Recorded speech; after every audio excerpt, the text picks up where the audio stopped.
Hello and welcome to Truth Tuesdays. I'm Pastor Ken Martin, and I'm excited that you've joined me today. Today, I decided to take you to the scene of the crime.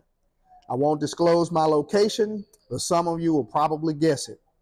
But whatever you do, please, please, please don't disclose it because I'm not trying to cause anyone to lose his or her job.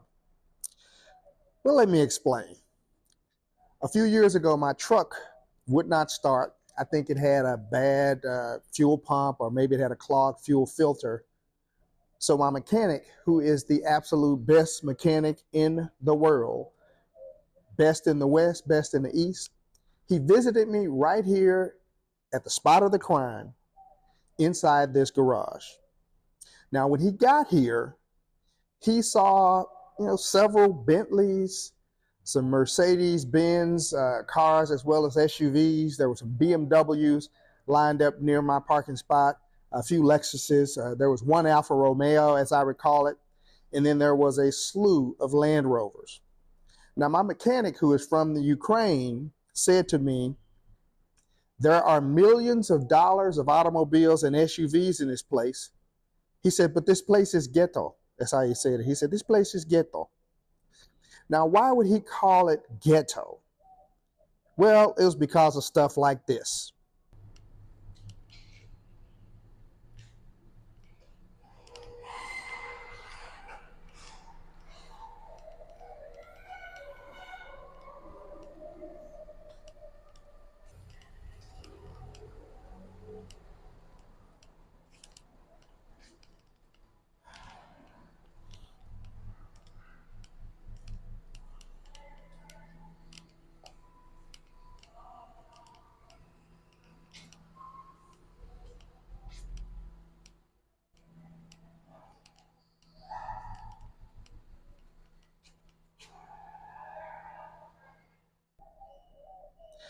Now, there are plenty of waste receptacles here at every entrance and exit, yet some people have a poverty mindset, and they feel comfortable throwing their trash on the ground instead of disposing it properly.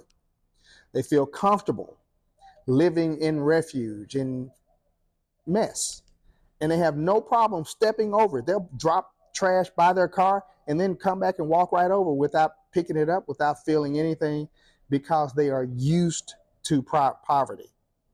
Now, are we talking about financial poverty? Certainly not. This is a paid parking garage that requires an application and requires a monthly subscription.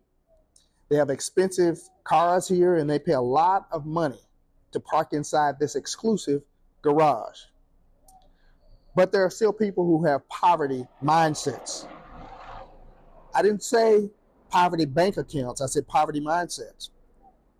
And just for the record, the only good poverty is to be poor in spirit. Jesus said in Matthew chapter 5, blessed are the poor in spirit, for theirs is the kingdom of heaven. That's the only good poverty I can recall. Instead, Jesus came to preach to people about the other kinds of poverty. As a matter of fact, when John the Baptist was in prison and it looked like he was about to be a goner, he sent his disciples to speak to Jesus, to inquire and to confirm whether Jesus was really the Messiah. Now, Jesus' response is found in Luke chapter 7, Luke 7:22, when he said, go and report to John what you have seen. Tell him what you've heard. Be sure to let him know that the blind receive sight, that the lame walk, that the lepers are cleansed, that the deaf hear, that the dead are raised. And he says, make sure he knows that the poor have the gospel preached to them. He didn't say fed. He says the poor have the gospel preached to them. Now, unfortunately, we tend to only associate poverty with money. And if you do that, you will miss Jesus, because poverty is not money. Poverty is a mindset. It could be evidenced by a negative bank account. It could be evidenced by lack. But a large bank account, on the other hand, does not make you immune from a poverty mindset. As my district superintendent assured me just a few weeks ago, It's not just poor people in small churches who have a poverty mindset, but there are also wealthy people in large churches that have a poverty mindset as well. So I want to talk a little bit about a kingdom mindset as opposed to a poverty mindset. So I'll explain to you this one thing.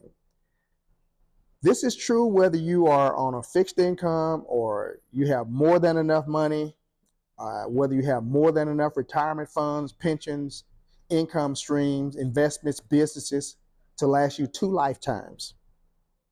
If you do not live in Jesus's kingdom, by Jesus's kingdom rules, with his mindset and his calling on your life, then you do have a right to believe that you could run out of money.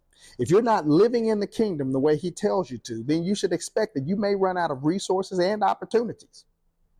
However, if you're in Jesus's kingdom and you have made him your Lord and you're living by faith according to kingdom principles, then you have absolutely no right to think that you could ever run out of money or resources or opportunity for kingdom purposes, because Jesus does not require you to accept his mission, live his lifestyle, trust in him without making provisions for you.